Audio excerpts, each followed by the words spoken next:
Honey badger वापस लौट आया था, सिर्फ इस शिकार के लिए नहीं बल्कि उस चेतावनी को बेकार साबित करने के लिए जो उसे दी गई थी।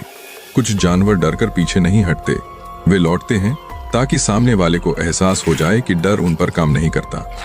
दोनों के बीच एक भारी और खतरनाक सन्नाटा फैला हुआ था। वे दूरी नाप रहे थे, समय देख रहे थे और अगले वार का इंतजार कर रहे थे। हाइना के लिए ये इम्पाला का शिकार उसकी निजी दावत थी, लेकिन हनी बैजर भी उसमें हिस्सा चाहता था। जब हाइना ने गुर्रा कर मना किया, तब बैजर ने लड़ाई का रास्ता चुना, क्योंकि हनी बैजर सिर्फ शिकारी नहीं, मुसीबत पैदा करने वाला योद्धा है, एक ऐसा जानवर जिसे लड़ाई की आग में मजा आता है। उसका हर हमला सीधा हाइना की सबसे संवेदनशील जगह, उसकी नाक पर था।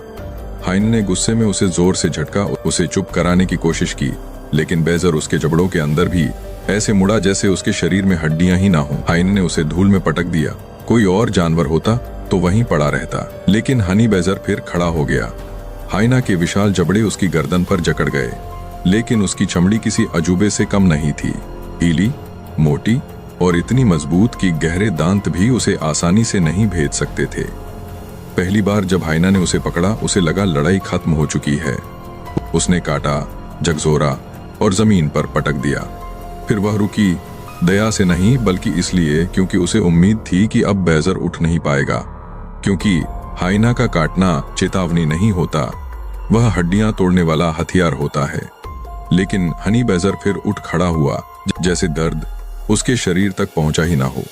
अब हाइना भी हैरान थी, क्योंकि हर वार के बाद लड़ाई खत्म हो जानी चाहिए थी, लेकिन हर बार बैजर वापस लौट आता था। अब पीछे पड़ा शिकार भी भुला दिया गया था। वह अब खाना नहीं, सिर्फ इस खतरनाक जंग का गवाह बन चुका था। अभी तक कोई नहीं जीता और कोई पीछे हटने को तैयार भी नहीं। दोनों बिना वजह एक भी हरकत बर्बाद नहीं करते। एक छोटी सी गलती मतलब जहरीला डंक, और एक सही पंजा मतलब खेल खत्म। यहाँ हर हमला इंचों में नापा जा रहा है। उनके बीच की रेत बार बार चूकते वारों के निशानों से भर चुकी है। हर हमला दूसरे को कुछ नया सिखा रहा है। हर बचाव अगले वार को और ज्यादा खतरनाक बना रहा है। अभी तक कोई नहीं जीता और कोई पीछे हटने वाला भी नहीं। ऐसी ही खतरनाक और रोमांचक वाइल्ड लाइफ वीडियो के लिए हमें सपोर्ट करें, हमें फॉलो करें। शुक्रिया।